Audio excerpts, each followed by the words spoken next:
I'm pleased to introduce Tim from TeleGeography. Thank you. Thanks. Now for something completely different. Optical illusions. There's something powerful about illusions that have always drawn us to them, I think.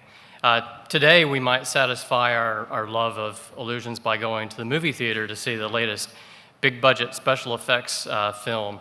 Perhaps you'll wear 3D glasses to make the illusion even stronger. But in the past, you may have bought tickets to the circus or gone to see the traveling freak show. Or before that, going to try to catch a glimpse of the court magicians. In all those cases, there's one thing in common, in that the audience was sort of in on the trick. They knew there was sleight of hand going on, and part of the fun is trying to figure out how the illusion is being performed. I would argue that a most powerful kind of illusion, though, is the kind that creeps up on us unaware. Those are the kinds of illusions that can possibly lead us astray and cause damage even. That may be, to a certain extent, the case of what's going on in the international transport markets. At the center of the confusion are content providers. And for the rest of the talk, when I'm talking about content providers, I'm talking about the few really big ones, such as Google, Facebook, Microsoft, maybe cloud providers such as Amazon, that have really large bandwidth requirements. So for the next half hour, I'd like to divide it into, have three different elements that I'd like to discuss to talk about how these possible costs and benefits of content providers' participation in transport is potentially illusory. First of all, I'd like to talk about how the demand for bandwidth from content providers are changing supply that we're seeing in international transport markets. Secondly, I'd like to talk about how that demand is shifting prices that we all have to pay for transport. And finally, because we'll be discussing some of the fact that content is somehow shrouded in mystery within the transport markets, I thought it would be appropriate to amaze and entertain you with some actual optical illusions. So that will be our third element. The only thing that I ask for the remainder of the talk is that you keep in mind that what I'm about to show you is not a trick, it's an illusion. Also, if you're, during any illusions, if you, the song Final Countdown pops into your head, just to keep it, it's part of your ongoing internal monologue and not hum it out loud. First thing we want to talk about is how much international transport is really dependent on content provider growth. And that brings us to our very first optical illusion. And that is that sometimes we require motion to fully appreciate an image. In explaining how illusions work, a lot of people rely on or borrow a concept from psychology called gestalt. I really like that word, and I want to use it if I'm ever invited to one of those fancy cocktail receptions where everyone is swirling snifters of brandy because it sounds really sophisticated. But all it really means, a gestalt, is when the organized whole is perceived as greater than the sum of the parts of an image. Here, I'm showing you 4 points of light, but I suspect that you can't grasp the gestalt of this image yet. Partly it's because I'm cheating. I'm only showing you the lower third. So let's add 5 more points. Do you see what it is now? Probably not. How about now? This is all the points I have. I asked my older son what he thought this was, and he thought it was a mountain. I asked my wife what it was, and she thought it might be 2 hands folded in prayer. And I asked my younger son what it was, and he told me he wanted to watch Puppy Dog Pals because he's 3, and that's what he does. But we really need to put this in motion to get a sense of the gestalt. Let's see if we can do that here. Now do you see the image? Now is it fixed in your mind? You have the gestalt. It's obviously a person walking, and this is particularly powerful for us as humans or as animals because there's a segment of our brain that's predisposed to grasping biological motion.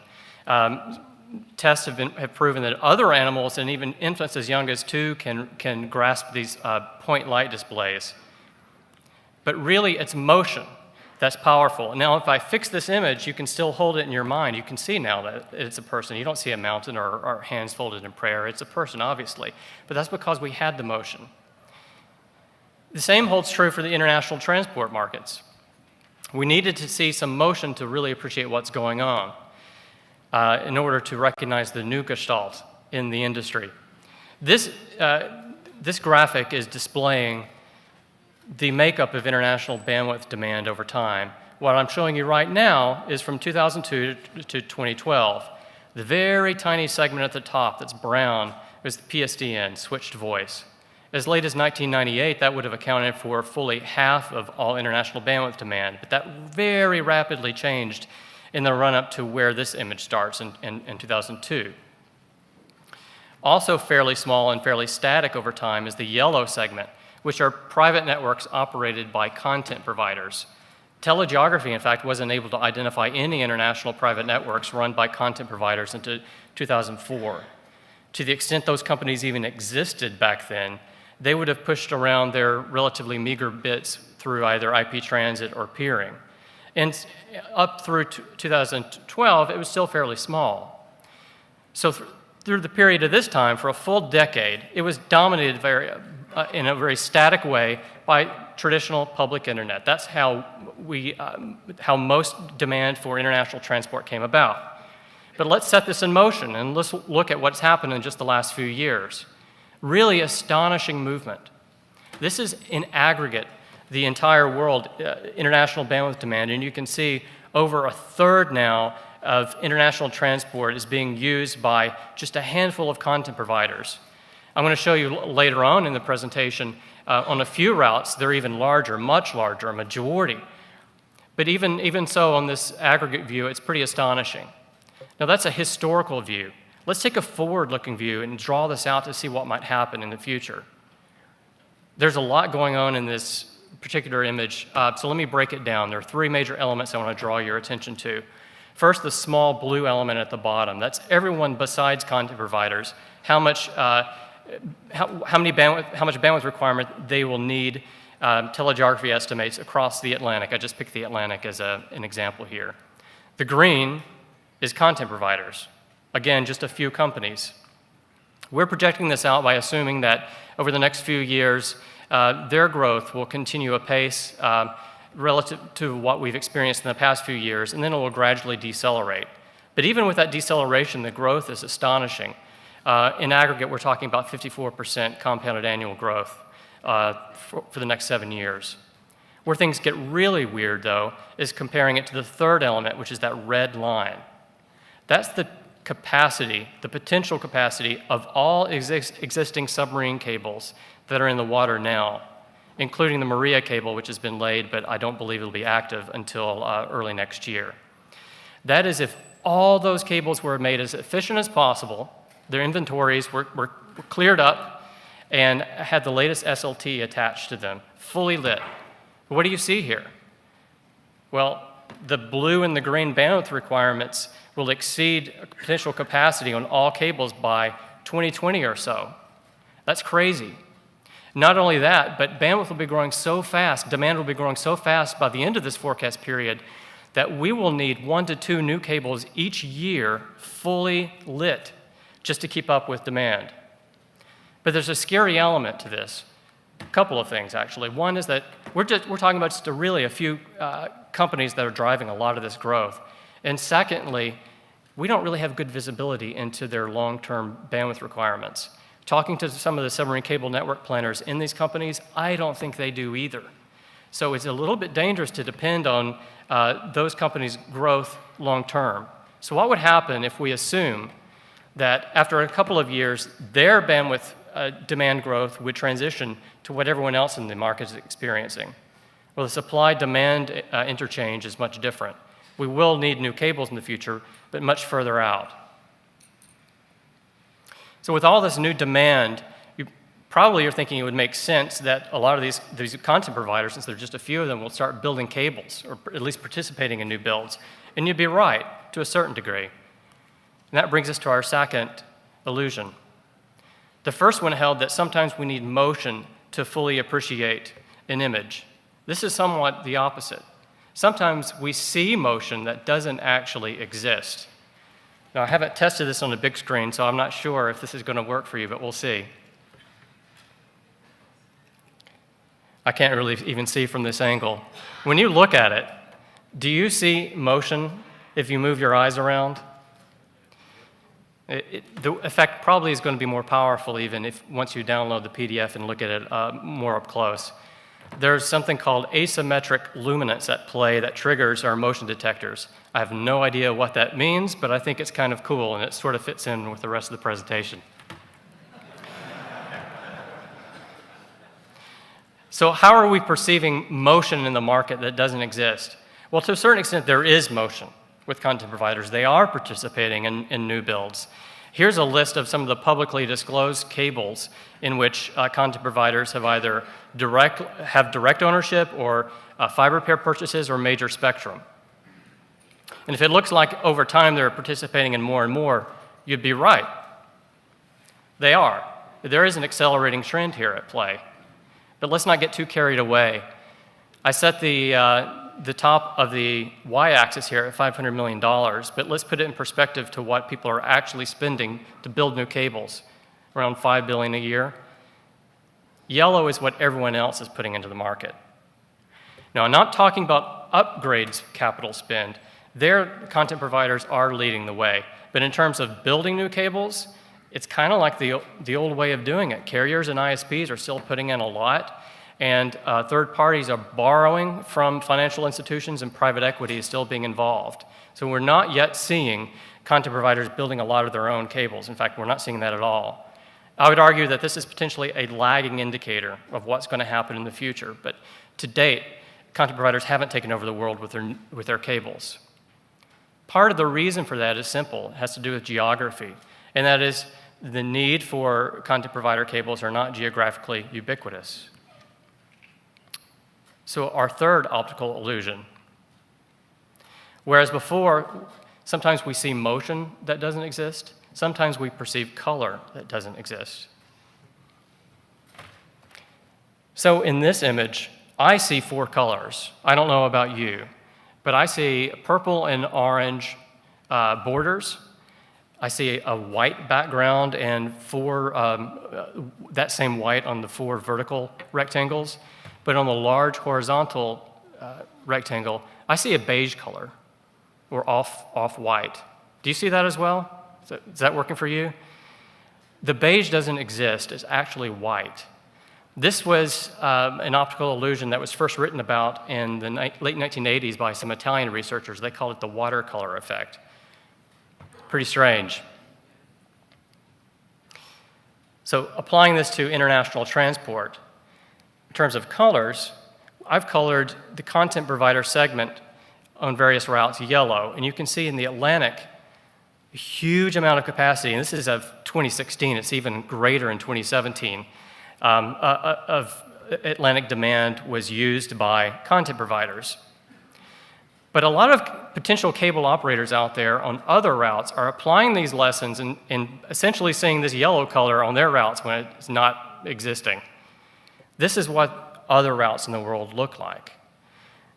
The US Latin America route lags well behind Atlantic and Pacific. That's changing rapidly now. But for capacity connecting Europe to the Middle East, to East Asia, certainly to Africa, we're really not seeing much content provider purchases for transport, and certainly nothing in terms of direct participation in new cables. Another way of looking at this is a map. This is showing all existing cables, planned cables, and hoped for cables that will never happen, but it's essentially everything. These are the ones where content providers have actually been involved in new ones. You can see it's a different story entirely, and it's concentrated on just a few routes. Why is that? I think this map helps explain it. Each dot shows a major data center of one of the larger content providers or cloud providers. And I'm not talking here about the little edge caches meant to populate and serve end users and connect to ISPs. I'm talking about the really big things where storage and compute happens. And it's largely concentrated in the United States, Europe, especially Northern Europe, East Asia, and Singapore. And so it would make sense that the content providers would take a traditional hub-and-spoke approach to connect their own data centers, with the United States as the global hub. They have a lot of capacity, fiber that they've purchased from old cables and are participating in new builds across the Atlantic. They're building, or they have fiber across the United States, across the Pacific, and down to Singapore. But nothing really yet down to Africa or directly connecting Europe to Asia. And certainly nothing directly connecting, say, China to Chile, which is one of the submarine cable concepts out there. I'm sorry, I didn't mean to laugh. So that's how demand is shaping supply. What about prices? Well, demand is having an effect on prices, but not necessarily in the way you might think. And that brings us to our fourth optical illusion. Sometimes our brain disregards established patterns. Now, before I even show you the next image, I'm going to explain what you should try to keep in your head and what it's going to be. It's an image of a mask, of a face. The mask is, like all masks, concave. The inside, you'll be able to see it, the negative of the person's face, but it's concave, so keep that in mind as it rotates around. Let's see if this works for you. Okay? Yeah, it's freaky, man. So what's going on here? Did a face suddenly extrude out for you and it seems to pop out and then goes back in? Our brain knows that this image is supposed to be concave, but there are two elements at play. One is that this is a two-dimensional representation of a 3D object. And anytime that happens, our brain has to interpolate data to try to interpret what's going on. And the second thing is because this is a face, there's that element of our brain that gauges biological motion that was so powerful we talked about earlier on, also comes into play with face recognition. So even though our brain wants to say that this is a concave object, the portion of our brain that says this is a face overrules that just for a few seconds. Now, in case you think this is a trick, that this is done by this video image, I actually have here a video of an actual mask. This is a cheap-looking Charlie Chaplin mask, plastic mask, and it's concave as well. Keep watching.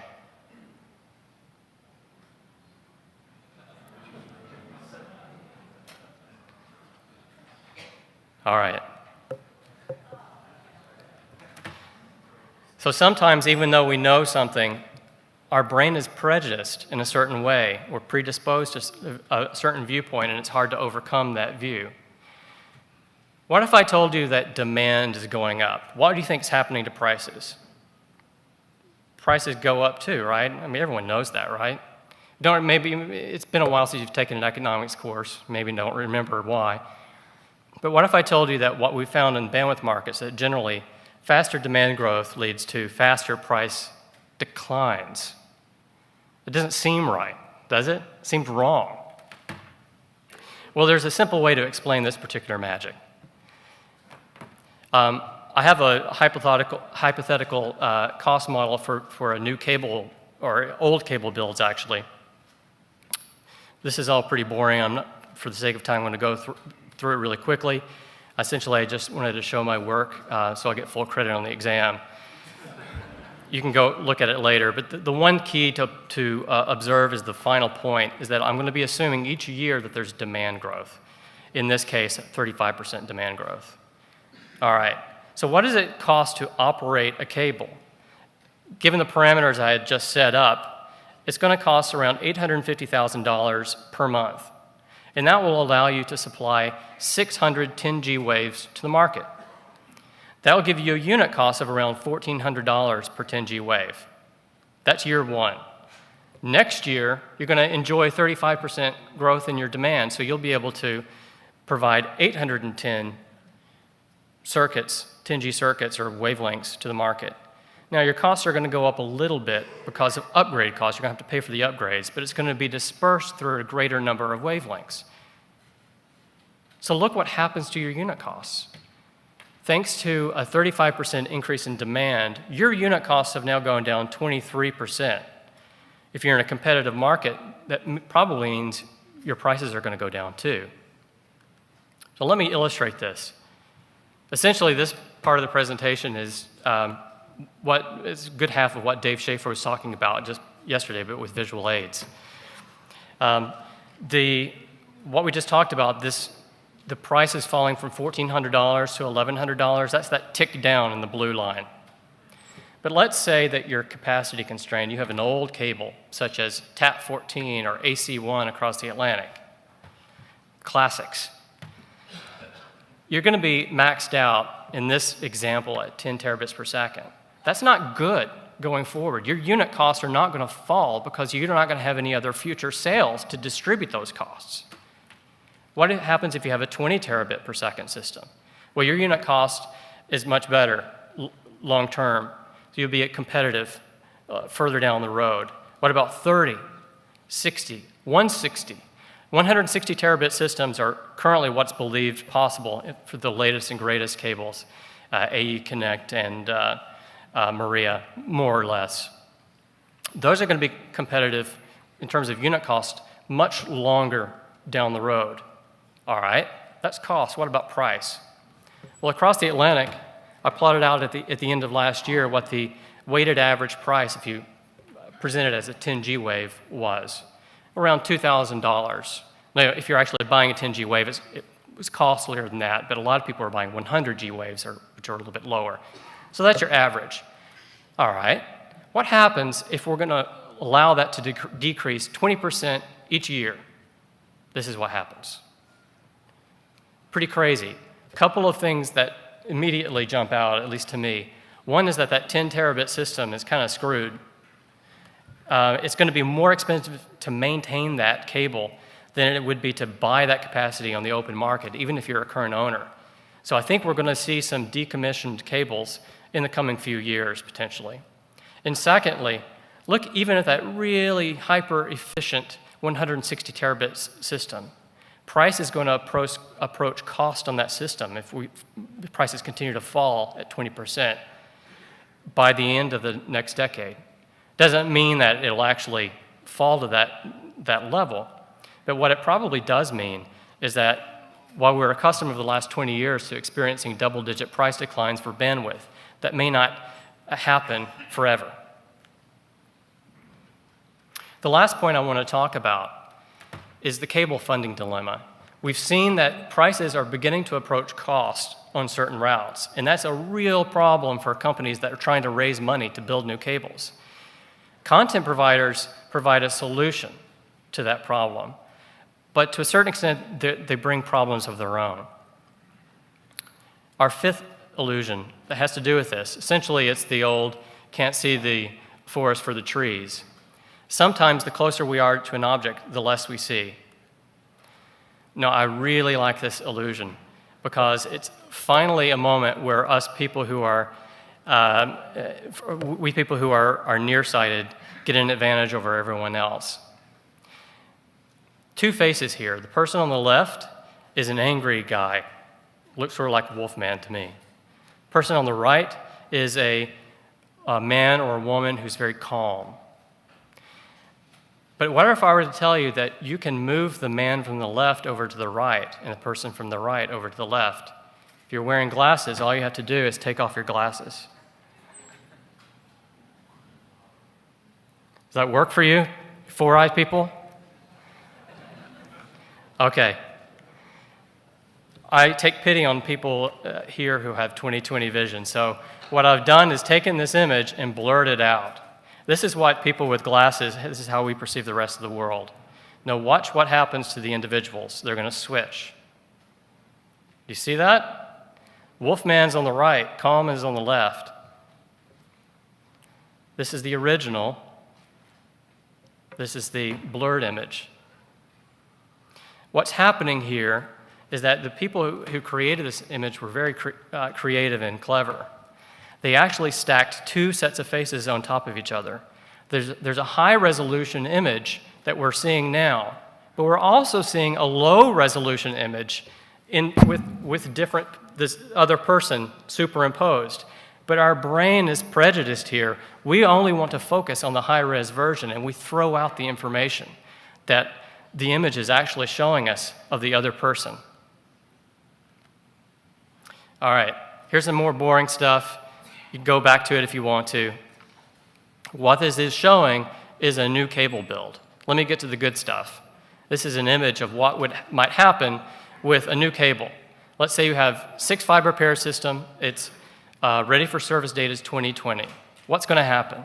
Well, in the 3 years leading up to RFS, you're going to be paying a lot of money out. You're paying for marine survey, fiber manufacture, permitting, the cable lay itself, big CapEx spend.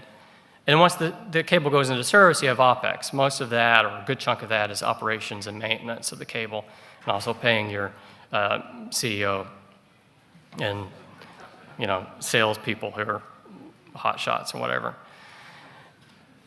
The good news is once you reach RFS is you have income. So that's the green element. Now, if you look at it and you just try to stack it up in your brain, you might come to worry that even if you add up all the green over time, by 2030 it may not be higher than the blue and yellow costs stacked up. And you, my friend, would be right. This is in our example what happens to the cash flow over time. Huge negative cash in the first 3 years. That's nothing to worry about. That's normal. You have to spend money to make money. But you're not going to be making enough money by the end of this period. Even after 10 years of service, you haven't broken even. Okay, what if you have the clever idea? You see all these content providers out there. They need a lot of capacity. What if you go to them and say, hey, I'm going to sell you a couple of fiber pairs in the system. I'm not even going to sell it to you at profit. I'm going to do it at cost. You just take off some CapEx from me and help defray OpEx going forward. And let's say you manage to sell 2 fiber pairs or offload 2 fiber pairs that way. Well, your net cash flow is looking much better now. You actually break even, but that's still probably not enough to convince investors. All right, so you go back out and you sell 4 out of your 6. Now it's looking much better. And really on routes where content providers are large and prices are low, I don't really see any other way of building a cable besides this. And if you're trying to build a cable the old-fashioned way, which is to build all the transport yourself and hold it and sell it off as lit services over time, you're doing it the wrong way. What does this mean for prices?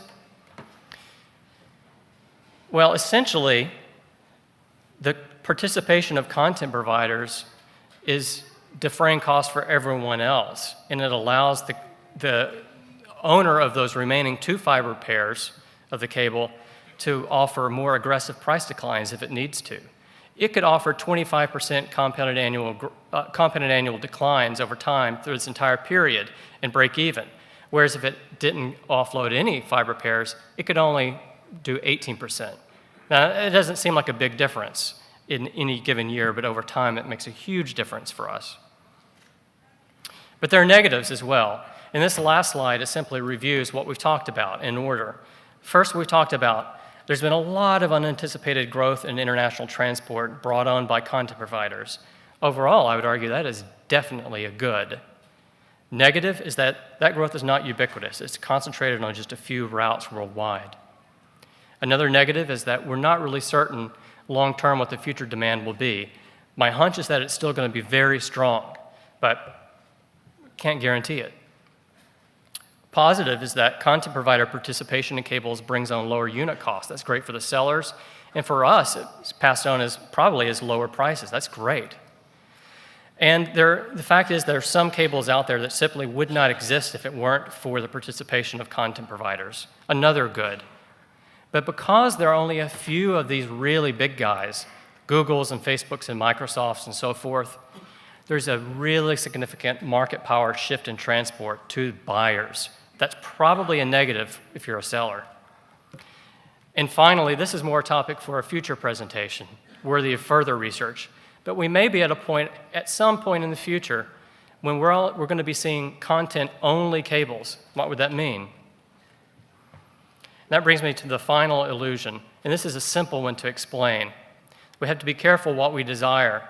because sometimes our desires create mirages. And it's not just humans that this happens to.